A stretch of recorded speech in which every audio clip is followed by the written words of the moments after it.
Number 1. Chronic stress keeps the brain in survival mode. You were always smart. Maybe you taught yourself to read early or asked questions that made adults pause. Your mind moved fast, connecting dots others missed. But somewhere along the way, that brightness started to feel like a burden. Because intelligence in a toxic home doesn't protect you. Sometimes, it makes things worse. You saw too much. You understood too much. You could predict your parents' moods. Read the danger in their silence. Your sharp mind became a surveillance system, constantly scanning for the next eruption. Your body learned to flood itself with cortisol and adrenaline, not because you were in danger every moment, but because your brilliant, pattern-seeking brain could anticipate it. You lived in a state of perpetual bracing, your nervous system stuck in survival mode while your mind tried to think its way to safety. The cruelest irony, the same intelligence that should have helped you thrive, was commandeered by hypervigilance. Brain cells, under this relentless chemical siege, began to suffer. Neural pathways formed around threat detection instead of curiosity. People might have called you gifted but underachieving. What they didn't see was a brilliant child whose brain was working overtime just to survive the people who were supposed to love them. Your brightness didn't fail you, it was conscripted into a war you should never have had to fight. Number 2. Trauma shrinks the brain's memory center, the hippocampus. You remember strange things, the exact tone of voice before an explosion, the smell in the air when tension filled the room. But you forget entire years, entire conversations, entire versions of yourself. Your teachers might have been confused.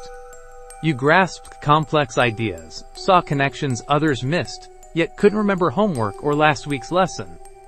Your intelligence was obvious, but your memory seemed to betray you. Toxic parents create an environment where the past is dangerous territory. Maybe they rewrote history, denied what you knew happened, or punished you for remembering. Your brain learned that forgetting was safer than knowing. For a bright child, this is devastating.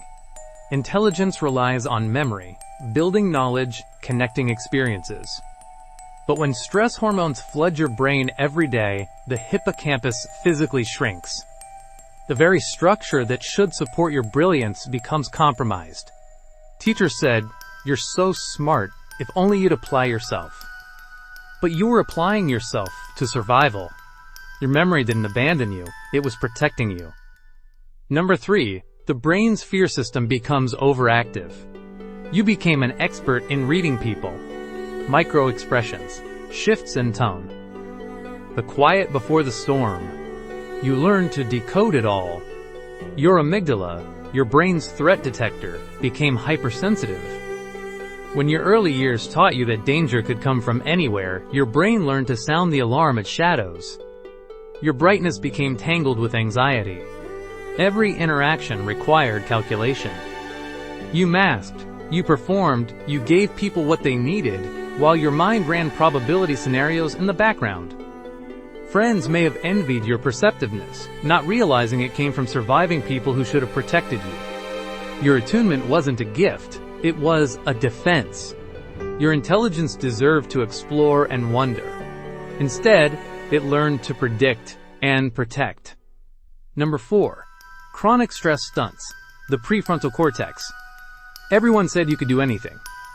Teachers, relatives, family, friends, they all saw your potential. But inside, you felt stuck, scattered, unable to harness what everyone insisted you had. The prefrontal cortex, your brain's planning and organizing center, gets sidelined under chronic stress. Blood flow diverts to the parts of the brain that react, not reflect. Executive function becomes impaired before it even has a chance to fully grow. Your parents might have called you lazy or unmotivated, but they were the reason you couldn't access your potential. Bright kids from toxic homes often become adults who feel like frauds. You know you're capable of more, but can't seem to do more. That gap between your intelligence and your functioning becomes a source of shame. What looks like self-sabotage is often just a brain that never had the safety to develop properly. Your potential isn't gone. It's waiting for peace. Number 5. Trauma rewires the brain's reward system. You used to love learning. Discovery once lit you up. But somewhere along the way, that spark dimmed. Now even the things that should excite you barely register. Toxic parents have a way of poisoning joy. Maybe they mocked your interests. Maybe they turned your achievements into ammunition. Or made it clear your accomplishments meant nothing compared to their needs. Your bright mind learned that curiosity was dangerous, that excitement led to pain. Your brain adapted to a world where achievement brought punishment, not pride. Dopamine levels dropped, pleasure dulled. You needed more stimulation just to feel alive. Some bright kids from toxic homes start chasing intensity through overachievement, relationships, or even risky behavior, not because they're reckless, but because their brains are trying to feel alive again. They're searching for the spark that once came naturally from curiosity and joy. People might wonder why someone so smart makes self-destructive choices. They don't understand that your reward system is just trying to feel something, in a brain that learned early that success meant pain. Your intelligence wasn't meant to feel like emptiness. It was meant to feel like home.